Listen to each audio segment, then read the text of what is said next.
What's up, everybody? Welcome into Talking College Football. I'm your host, Phillip Jordan, for Last Word on College Football and 96.9 The Legend in Dothan, Alabama, where I'm the in-studio host and producer of Dothan Woods Football. Thank you for checking out this Thursday edition of the show. Earlier in the evening than Tuesday's was. Tuesday was about 7:30, 8 o'clock before we got rolling. 6 o'clock here on a Thursday, getting close to the end of the week. On a Friday. I know everybody's excited for the weekend coming up, and you should be excited about this edition of the podcast as well. Good friend, longtime guest, Troy Sadowski, 1988 All-American Georgia tight end and 10-year NFL veteran, will be joining me on today's podcast in just a few moments. Not going to do a long open like I did Tuesday night. We're going to jump right into the conversation here shortly. We will talk about Troy's teammate, former teammate Lars Tate, of course.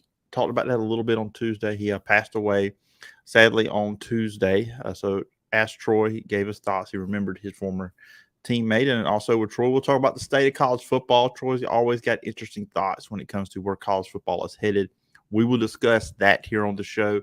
And also, of course, the 2022 Georgia Bulldogs. Will they repeat? Can they repeat? We'll ask that question to Troy. Then after that, I'll go over a few tidbits in college football. I'll get out of here pretty quickly here this evening on a Thursday. Before we do all that, you guys know the drill. Let you guys know you can find me in the podcast. You can find me on social media at PJordanSCC.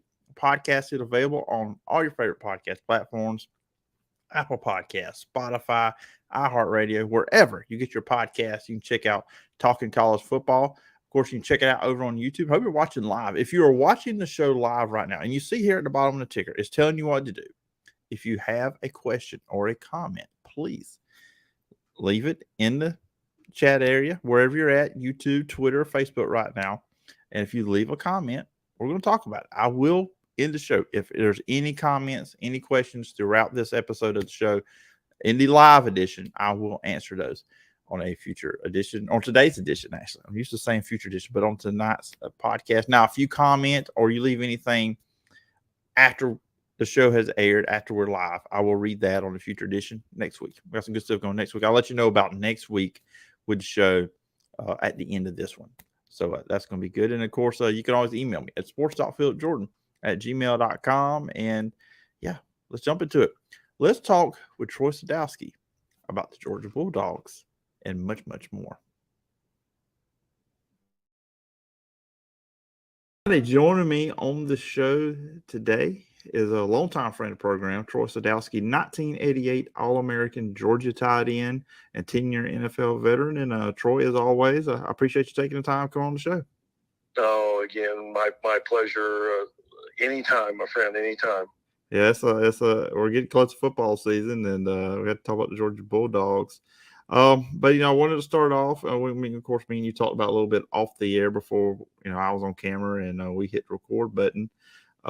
Condolences, and as I told you off the air, that your former teammate Lars Tate passed away. We're recording this on Tuesday. That you told me that news that morning. Just how would you best define your former teammate?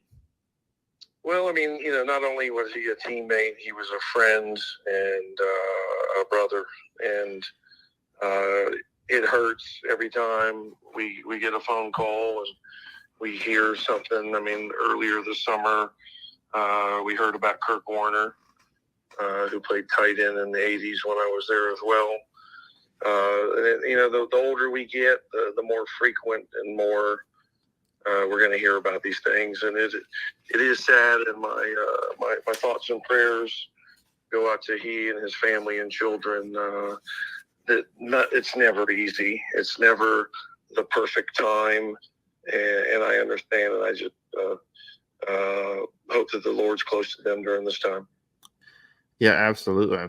And that was like when you said, I told you off air when you told me, because I've said this off air too, that we've talked about. I've heard you mention him, when we talk about your days at Georgia, because I always try to get a Georgia story out of you whenever I have you on the show. But is there anything like that come to mind with Lars Tate? You remember when y'all were teammates sharing a locker room? Absolutely, yeah. We were part of the same recruiting class, and when he came in, that was hot off of Herschel Walker's shoes, and that's when people started calling it running back U, and he was part of that. And you can go and you can look at his stats. He put up some pretty impressive stats, and I've got to highlight this again. In all those running backs during that time, they were splitting carries. When Herschel plays, it was basically the Herschel Walker show. But when we were there, it was Tate, Hampton, Henderson, Worley. I'm sure I'm missing, some, but they had to split carries, and they still put up impressive numbers. But the one thing about Lars is that he was a big back who was explosive. He also had speed. He was elusive. But one of the big things was he wasn't afraid to step up and take a blitzing linebacker on in the gap, and that was one of the things that made him special as a running back, that he could do everything. Yeah, I was sitting here. I got some of his stats pulled up. I know 6 all-time Georgia history with rushing yards, with 3,017 yards there, 30 touchdowns in that 2-year stretch, and 86-87 where he was the leading rusher. At the Four Horsemen, Tyler, the running back, he talked about him, Rodney, Hampton, Keith, Henderson, and Tim Worley. I know you've mentioned before when we've had our conversations. Yeah, it was hearing the stats come out, it just shows you, splitting carries, and he was still getting the yardage and the touchdowns. And that was one thing. He had a nose for the goal line, the end zone, and that showed. Those are some pretty impressive stats on a 2-year run like that. Yeah, of course, I know back when you were playing, you had plenty of times blocking for him, right?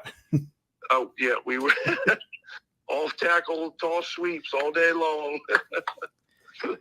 Yeah, no, to me, throwing the block that springs a toss sweep for a long touchdown run, that to me was like scoring a touchdown. Seeing them running, looking down there, throwing that block, looking down that field, seeing number 32, 37, 38, just the backs of their jerseys as they were running down the field. As a matter of fact, a gentleman sent me some highlights from Georgia, and one of them was a touchdown run that Worley had on a toss sweep in the Georgia-Florida game. So that was just one of many that we had. And like I said, that was like throwing a touchdown pass, knowing that you threw the key block that sprung one of those backs was special. So Coach Dooley never had you out wide, like at a wide receiver position like we see Brock Bowers now? No, you're not going to see that. But and that's another thing, man. I look at the tight end room right now at Georgia. Oh my! I've never seen such speed, quickness, hands. You could pick any one of them. They're almost interchangeable. But no, I hope that the offensive staff puts together a package where they have 3 of them on the field at one time, because I think that they'll be unstoppable. Yeah, they will. We're going to get into that just here in a few moments here. And once again, you mentioned just thoughts and prayers with your former teammates, family, and friends. Obviously during this tough time. And it's a hard transition. We're going to transition over to. I have not had you on, Troy, since Georgia became national champs. The last time we talked was in November. So I have to ask, as an alum, I got it, laced them up, that played for the Georgia Bulldogs. What was that feeling like for you when Georgia won the national championship? It was exciting. I watched. Sitting in a hotel room. I was had to work, so. But no, it was thrilling. It's been a long time coming.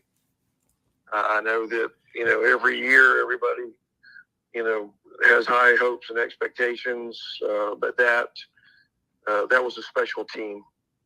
They were built for the SEC season. I know there was a hiccup in the SEC championship game, but that's okay. But no, that was great to watch, because you got to remember 1980. Those guys that played on that team, they're receiving Social Security. That's, I mean, it's been a while, And last week I was over in Birmingham, working at the National Free Will Baptist Foundation's national convention over in Birmingham. So here I am in enemy territory, and every single day, multiple times, I would have Alabama fans come up to me and say, "You do know that if our two receivers would have been healthy, we would have beaten you." And I'm going, you got to be kidding me. They're still hanging on to that. Yeah. Let me ask you a question. Aren't injuries a part of football? Yeah. I mean, it's part of the deal. I mean, guys, get injured, get hurt. Yeah, we had a couple hurt on defense and a couple hurt on offense. So, but we never whined and complained about that for the SEC championship. They beat us that night. Mm-hmm. National championship. When that clock hit 0-0-0-0, we were ahead. We were the winners. End of story. Look, I think Georgia fans can turn around and say, well, how good would we have been if Pickens had been there all year? Exactly. But they just want to focus on the, I guess that could fall into the sore loser category. But I've got a lot of Alabama friends, and, we go back and forth. Next time it could be flipped. I think that the SEC is the most dominant conference in the country, and wait till Oklahoma and Texas come aboard. You bring that up, Oklahoma and Texas, and whenever I have you on, I always like to get your thoughts on the state of college football. We've talked a lot about transfer portal over the year, and NIL we've talked about. Realignment, of course, Georgia, like we talked about with Oklahoma and Texas, that was last year. Now you see the USC, UCLA stuff. I mean, college football to me, and I actually worry about this, and I would love to get your thoughts. I'm kind of worried it's going to become unrecognizable in the next 5 to 10 years. Like the sports is going to look completely different from what it was. And I kind of worry we're going to lose some of the traditions and the rivalries that really separate college football from the NFL. 5 or 10 years, we're talking probably 2 or 3. I'll try to be positive. Yeah, this is rapidly approaching, and I mean, we're seeing with the name, image, and likeness, there are people that are inking $1 million deals to go play for colleges. And we can sugarcoat it and call it what it is. This is no more than it's going to turn into pay to play. That's it. Mm-hmm. He who has the deepest pockets will have the best rosters. And we're starting to see that. I mean, Texas A&M came up with the history's best recruiting class because they had $30 million that was sitting there that they could use. When's the last time you've ever heard anything like that when it comes to recruiting? And now the Georgia-Florida game. Kirby wants to move it to either home or a different location. I completely understand because it's all about recruiting. Mm-hmm. And if we have to go to their home state like that all the time, they get the recruits in their state to come watch that game. And yes, it does. It hurts Georgia. I mean, we love the game. We love the atmosphere. But in the grand scheme of things, it hurts recruiting. And that's the name of the game now, is recruiting. Yeah, it really feels like, and honestly, that's why Dan Mullen's no longer at Florida, is the recruiting side of it. That's why Billy Napier's down there now. And, it's all about it now. If you're a head coach, if you're not a really great recruiter, you're going to fall behind. I believe now in college football, your head coach needs to be your best recruiter. I don't think that used to always be the case, but now he needs, like Nick Saban, like Kirby Smart. Those are guys that will go in and they'll still deal with a lot of these guys. That's just kind of how I've been looking at it these last couple of years. I mean, do you kind of see it that way as well? Oh, absolutely. I mean, could you imagine being a 4 or 5-star recruit and you're standing there on your home stadium high school field as Kirby Smart lands in his helicopter on the 50-yard line? That's pretty much a wow factor. But yeah, no, it's recruiting. These coaches, they're the staff that they assemble. Number one, these guys are recruiters, and that's what they do. They hit the trail. They spend time away from their families, and they're going around telling all these kids that they're the greatest thing since sliced bread. And now they have money that will be at these kids' fingertips. College football as we know it, the landscape is rapidly changing. And I really think in the next 2 to 3 years, like you said, it's going to be unrecognizable. It may be nothing more than, a minor league for the NFL system. Yeah, and that's something that concerns me because I worry the diehard college football fans will always be there. I mean, they will watch regardless. I know, some of them say they won't. I believe most of them, they will stay. They will watch and support their schools. But my worry is the casual fan, because then, like you just mentioned, if it starts looking like an NFL minor league or NFL light, I wonder if some casual fans will look at, well, I can just watch the NFL on Sunday. This is not the same. They're basically trying to mirror each other now. And that's kind of worrisome, because I think what makes college football special is, and I said this a few minutes ago, it's different. It's just, you go to an NFL game, there's some stadiums that stick out, but most of I think your experience is going to be the same either way. Just look at the SEC. There's so many different venues. There's so many different kind of atmospheres, and all over the country, not just in the SEC. So that's something I worry, losing that casual fan, not the diehard college football fans, but the casual fan. That's something I am concerned that college football may lose in this whole process. Well, hopefully that they can recognize that and make the adjustments. It worries me because the transfer portal and the NIL, it came in and was approved so quickly. They need to put limitations and guardrails to protect these kids, because these kids don't. I mean, if you're somebody hands you a piece of paper, $250,000 to use your name and do a commercial, I mean, that's a no-brainer. Mm-hmm. A Stetson Bennett, with the NIL, does he decide to come back and stay one more year because he has a better chance of making money through the NIL system in college football rather than go on to the pro or try the pro? Maybe so. That's another thing that they have to do.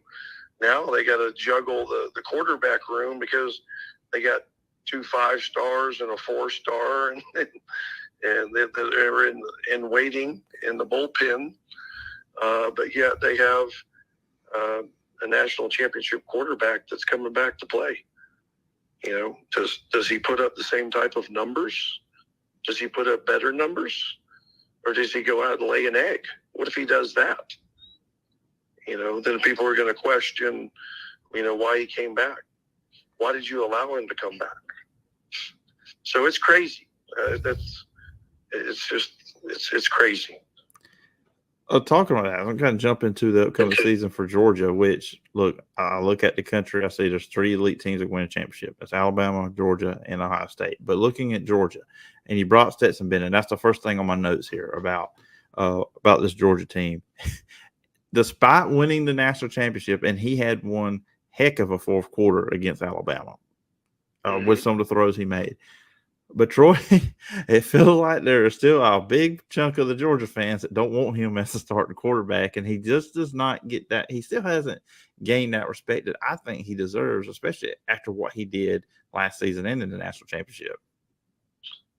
I've got one thing to say. Dog fans, what does this young man have to do? He brought home a national championship. It almost feels like he's one of them guys, like he's never going to get the credit when Georgia wins. But it happened after the SEC championship game. As soon as they lose, it's like, well, he didn't play JT Daniels. It's like he immediately got the blame for the loss, but he never gets the credit when Georgia wins because, I mean, I know the defense obviously was a legendary defense last season, but still – there's no, Stetson Bennett played a really good game in that win. No, Stetson Bennett played bad in that one loss. And it seems like that's kind of the scenario for him all the time. Yeah, I mean, you look at him, doesn't look like much, doesn't have a strong arm, not the fastest kid out there, not the quickest, but he seems to win. Mm-hmm. And that's what that's the important part of me. I think that's a quarterback. We always judge these quarterbacks on their win-loss record, and he has a great one, but usually I don't know. It just kind of confuses me sometimes why he doesn't get more. He's still getting that disrespect that he got going into last year and in the national championship, and it's always, oh look, there's a couple 5-stars sitting behind Stetson Bennett. Let's see them play. Like, no, you got a quarterback that just won a national championship. Roll with him for a little bit. Yeah, I mean. Well, go back to 1980 and look at Buck Bellew. Check out his stats. Nothing there is gonna make you go wow.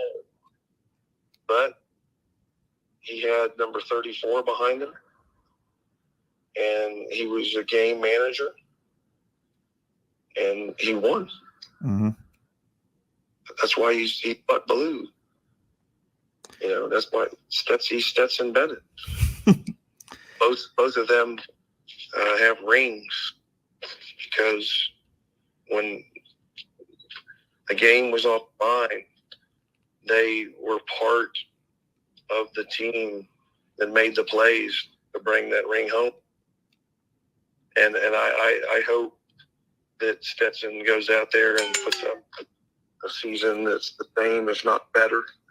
Because I think even with some of the departures, they're going to have a good offense. If some of these young receivers can do what they need to do, and these tight ends step up and do what they're capable of doing, he can put the numbers up and put up better numbers. And if that happens, our defense is they're not going to be as stout as they were last year. But I think they're going to be better in the secondary. And they'll be very serviceable up front. They're not going to put up the gaudy numbers like they had last year, but they'll be serviceable, and they will be able to compete within the SEC. Yeah, that's the thing. You get so many guys drafted, but the fact is that Georgia played so many guys last year and year before. I mean, so yeah, you may have lost a bunch of starters, but you got plenty of guys that got playing experience. I mean, up front, Jalen Carter up front, and you got that linebacker. You still got Nolan Smith there. You brought got the secondary, Keely Ringo and Christopher Smith there too as well. I'm kind of curious. Nakobe Dean, I don't know what the NFL people are thinking on how far he dropped in the draft, but the leadership he brought, and he was everywhere. He's the one guy I think on the Georgia, for me, and I'll let you, give your thoughts. But on the Georgia defense, I want to see how they do without him. He's the one guy for me. But any more on him or on the Georgia defense, you kind of look at in that kind of category. Yeah, he was the heart and soul. I mean, I know Jordan Davis was a dominant player, but I think that their identity came from Nakobe Dean. He reminds me a lot of Jesse Tuggle. With the Atlanta Falcons when I was there. You looked at him, he wasn't really tall, wasn't the fastest, the quickest. But from sideline to sideline, he ran like the wind and hit hard. And I kind of see them being in the same mold. And Jesse Tuggle went on to have a legendary career with the Atlanta Falcons. And I feel that Kobe Dean can do the same thing in the NFL. Yeah, I do as well. Great leader, student of the game. And with a little bit of help, and if he can stay healthy, I think that success will translate to that next level. Yeah, I do as well. And then, well, we mentioned the tight ends. I've never seen a team as rich at tight ends as Georgia's going to be. Brock Bowers. I know Eric Gilbert's an interesting situation because last year when he transferred to Georgia, he was going to get turned to a receiver, but he put on weight, so they keep him at tight end. But he's kind of that hybrid, just like Bowers. Darnell Washington, basketball player out there, 6'8". So I think I see why Jermaine Burton transferred. He probably figured all these tight ends here, I'm not going to get the ball. Yeah, but I mean, they gotta. I mean, it's crazy. How do you defend them? I mean, if you double Bowers, you're going to leave the other two single covered. Mm-hmm. And I know that Brock's going to get a lot of double coverage. I mean, you got to. The kid is, once in a century type ability. What do you do? I mean, talk about a nightmare for a defensive coordinator. I mean, jump balls in the corner of the end zone, back shoulder throws on the sidelines. I mean, I don't know if these people notice, but Brock Bowers, when he is in the open field, he runs like a wide receiver. He does. I mean, for the kid, he's got an immense amount of talent and ability, as they all do. That is a loaded tight end meeting room. Every time they should keep these kids healthy and just rotate them, because I don't think there's going to be a ton of drop off, but you're going to see a lot of two tight ends for sure. But I'd love to see all three of them out there on the field at the same time. Yeah, the real thing is they're matchup nightmares because, I mean, they're so big. You don't want to put a corner on them, but they're so fast. You don't want to. Maybe you got to have a special linebacker that can stay with one of them. It's just, I mean, how do you defend it? Because they're just such a nightmare problem because they're just they're almost hard to guard individually. Yes, I completely agree. And I've got a pretty good idea of how you can neutralize that, but I'm not going to say it on the air. Yeah, you never know. Dan Lanning may be listening. You never know. That is true. When we got them week one right out of the gate. And the familiar Bo Nix. Yeah, that was an interesting transfer. But I guess if you want to go to an offense that puts the ball in the air a lot, I guess that's where you go. Speaking for someone that writes about Auburn and covers Auburn, I don't think Auburn people are too upset when Bo Nix decided to go somewhere else. Yeah, no, I think right now my Auburn football fans, I think they're in a lull right now. But once they hit the recruiting trail and get some of these kids in there, I think they'll be all right. I don't know if they'll be, national championship, but they'll be in the thick of things. I mean, the West is going to be packed. Alabama, Texas A&M, 1 and 2 right there. That's going to be interesting. Yeah, if Yellow Fellow would just stay out of Brian Harson's way, maybe let him do his job. Maybe that'll help out a little bit. So I can cancel that as a potential sponsorship anytime down the road. Nah, you'll be able to get them on board. So, what's your as we close it out? What's your expectation for this year with Georgia? You think what are in your mind the chances, likelihood? Do you think they can repeat as national champions? Well, looking at their schedule, I think the schedule favors them. And and I can see them finishing the season at 12-0. I could also see Alabama doing the same thing and us having a repeat. I know the Alabama fans will love that, but I could see Alabama, taking the West, Georgia taking the East, playing in Atlanta, and then a couple weeks later playing again for the national championship. Will that happen? I don't know. If everything goes okay, I think it's going to come down to injuries. That was a big thing with Alabama last year for them. They had a lot of injuries and stuff, and I understand that. But that's just part of football. That's the beautiful thing about it is, people get the opportunity to come up and take a spot from somebody that's injured. And people have done that time in and time out, These universities, these schools have deep enough rosters where if they lose somebody, you just plug in the next guy in and, hey, we're hitting the ground running. So I could see that. I haven't really studied a lot about any of the other schools around the country, but I know Ohio State is going to be in the thick of things. I think Brett Venables out in Oklahoma. That's always a strong program, especially with that. Oklahoma's got a lot of money. And Texas A&M. I mean, if they continue what they're doing, they will have the best roster in college football. Yeah, but don't say nothing to the coach about it. He might get upset, but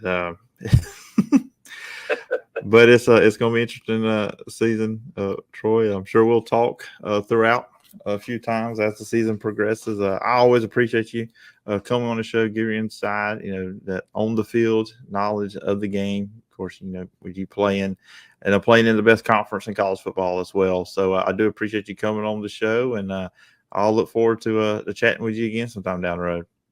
Oh, fantastic. It's always a pleasure. Anytime you want me to come on, my yes is on the table. And before I go Dogs.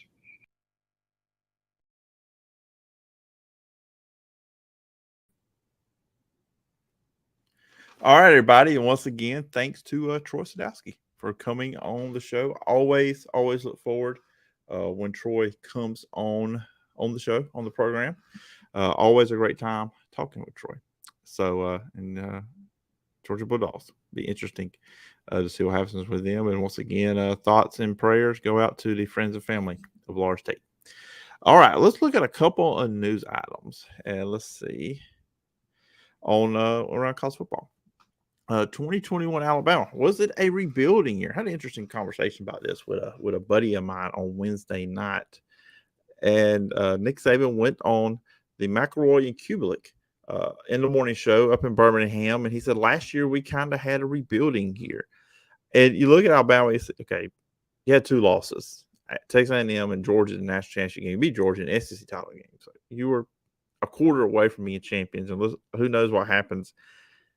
If you don't lose Minchie, you don't lose Jameson Williams. As we heard Troy talk about, he has heard from some of the Alabama faithful he is running to when he's in Birmingham. But what's last year a rebuilding year for Alabama? Let's look at it. You had lost Mac Jones, you had lost Devontae Smith, and you had lost Najee Harris. Your three biggest playmakers, three Heisman finalists in 2020. We forget that. Their three best offensive players were all Heisman finalists. So you're losing. So you kind of go into last year. What's the offense going to be? The offense came out of the gates on fire against Miami. But there was some struggles last season. A 2-point win over Florida. Lose to A&M 41-38. A 3-quarter battle with Tennessee. That game, people will look at the final score against Tennessee last year and say, okay, if you just look at the box score, say, okay, that was a blowout. Tennessee was in it in the fourth quarter, interception by Hendon Hooker, and then Alabama ran away with it. A struggle against LSU 2014. LSU was not good last year.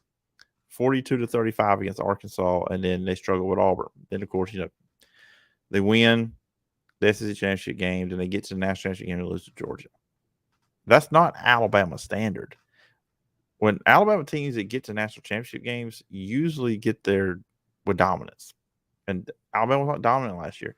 The defense had its struggles at times. Arkansas lit them up. Hendon Hooker was lighting them up. Zach Calzada was lighting them up for a little bit. In that game when they lost to Texas A&M, Florida ran the ball all on them. So, and then our offense struggled against LSU. Offensive line had issues last year, and that's my biggest concern going into this year with Alabama. Will the offensive line be better? Now, I'm not saying Alabama's offensive line was downright horrible last year, but it wasn't to the standard. You always talk about that Alabama standard, and that team wasn't to that standard we're used to seeing Alabama with. But coming this year, this team is loaded. You got so much talent coming in. Bryce Young returning the Heisman Trophy winner.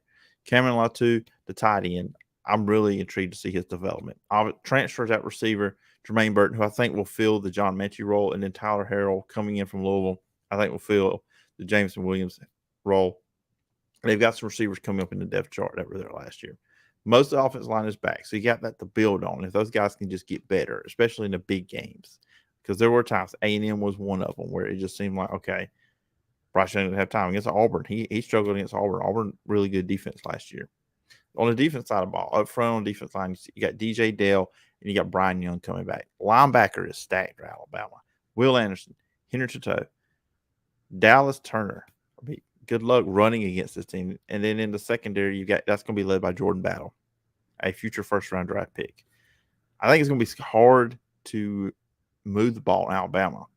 And the offense, they're going to be really good. And they got all the running backs coming back. They're going to be loaded at running back. Jameer Gibson, he's coming in. Jameer Gibbs. So when you look at that team, they're loaded. I mean, it's going to be tough to beat Alabama. So last year was a rebuilding year. I mean, Alabama's my national championship prediction for this coming season. So we'll see. It's going to be fun. It's going to be an interesting year there with Alabama. Plenty of talent on this offense and plenty of talent on defense. They're going to be tough to beat. All right, some more news. And we'll stay in the state of Alabama. TJ Finley arrested. Attempting to elude police it was all tied into a traffic violation. So 2 and 3, obviously look at the quarterback stuff. Auburn quarterback, 2 and 3 starter last year. He's in a battle with Robbie Ashford and Zach Calzada. I believe Calzada is going to be the Auburn quarterback next year.